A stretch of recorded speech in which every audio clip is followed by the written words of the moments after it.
So this skirt is from the tailor's manuals. This is called a faldegin. Faldegin? Faldegin. Faldegin. That double Where's L it that from? sounds like a Y. Spain. Spain. It sounds almost like some sort of Nordic language. It does sort of, doesn't it? But it's a wrap skirt. Mm-hmm. It's a half circle freaking Beautiful. wrap skirt. And this is based on the construction that they use in Spanish traditional dress, which the skirt style is still a part of Spanish traditional dress. Okay. So wait. then at some point I'd have on a corset, yes? Or a kirtle. A I don't kirtle? believe in corsetry anymore. Oh, okay. Because there's not enough of them in the historical record to make me think that they were an everyday garment for women in this era. So what era is this? 16th? This is late 16th, early 17th century. Right when what we know of as the corset So it would is be a starting little to big make on me. its appearance. But, Yeah, this would fit me a little bit more, a little snugger, but that's okay.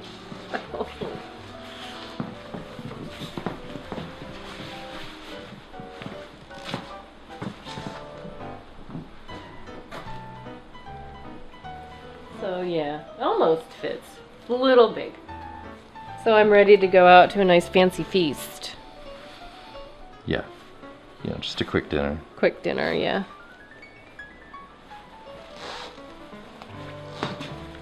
Wait for it.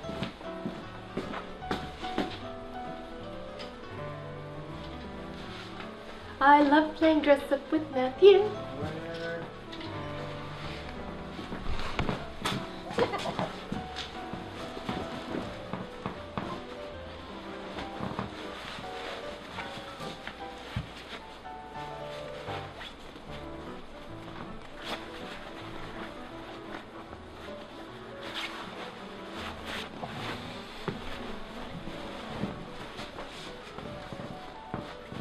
Yeah. Fuck, that looks beautiful. Oh, here, let me put some safety pins in so you can get a really good shot. We just need, you know, those clips like they use at Kleinfeld's and Say Yes to the Dress. That's right where I was going. I have only one. So there we go. So, keep your eyes peeled because he's going to publish the book that tells you how to make this outfit. Uh-huh. So is this a men's garment or a women's This garment? is a woman's shift. Just checking, because Yeah. sometimes it's very hard to tell in the 16th It is. century. It's true. This is based on a piece that's in the Bath Costume Museum. Yeah, I love that place. Um, So he makes all this lace.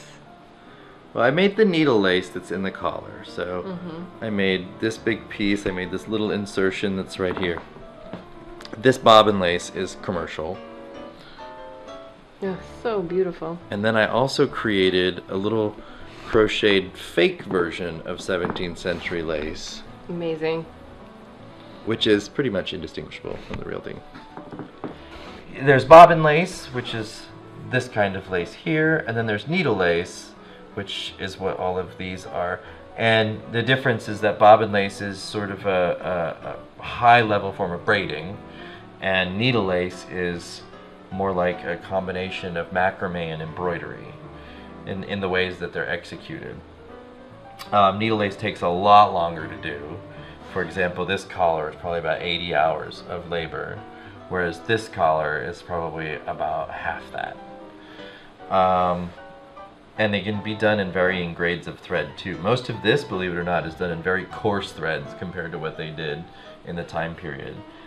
This is actually the dress that is meant to go underneath the one that you're wearing as the support garment. It's a little fancier than it probably would have been in the time period because I wanted it to be versatile, to Right, be it's worn without gorgeous. that too. Right. Silk I file. love the trim. So where do you find trim like this? I mean, get seriously. really lucky. This is actually a cheap $6 a yard Pakistani trim that I picked up at a trim store in the garment district. In New York? Yeah. Yeah. So this is a piece that I made a couple of years ago. I did all the embroidery and couching except for what the belt is made out of, which again is a cheap $6 trim. But this has been made, the belt has been made correctly according to how they were done in the time period. So there's a leather foundation inside. This has been wrapped around the leather foundation. These stitches are taken through the leather on the inside, and then there's hooks at either end which clasp into these little thread bars right there. So you put the whole thing on and then you fasten it, and it just sucks the waist in, just that extra little bit that makes it look perfect. The trim that's on the gown that you're wearing is woven with real gold. Oh, well. And you can see how highly reflective it is. But if you move your arm here and look at these two tabs, this one is made with lurex, so it's a synthetic, and this one is made with the real gold. And you can immediately see the difference in shade, the difference in reflectivity, but the gold really shines. And it brings into like sharp relief for anyone looking at it, like, okay, if you were a low-class person in the 16th or 17th century and you saw someone wealthy walking at you in torchlight, glowing because every ounce of metal on them was real, and it would just shine like a disco ball, and it would be so obvious that they were rich and you were not. In our modern day, like wealthy people's clothing versus middle class or low class clothing, like in some cases it's hardly distinguishable. A $2,000 t-shirt compared to a $2 t-shirt looks like the same piece of junk made in Thailand. For me, it's all about how the garments are made and what they're made of. So working on this TV show, TV shows have a tendency to buy very high dollar items. Yes, they do. Sometimes the actor requires that they have to wear a certain brand, which is expensive.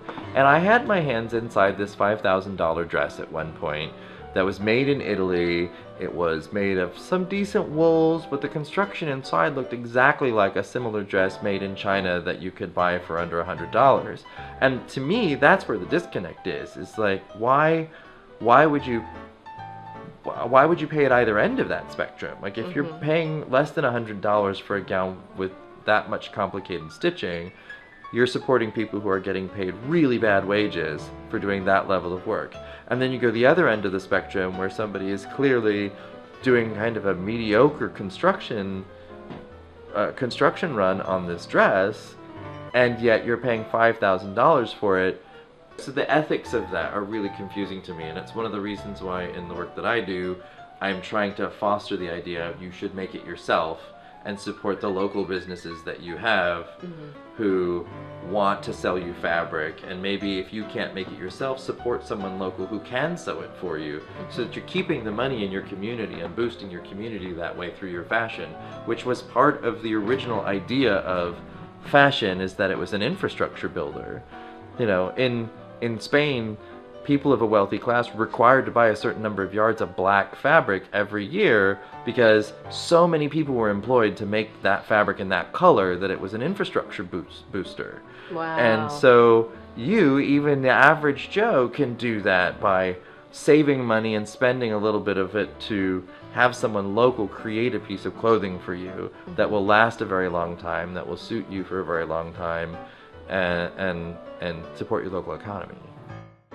So if you like this video, subscribe and give us comments below on what we can do better or suggestions for a future costume talk. See you next time!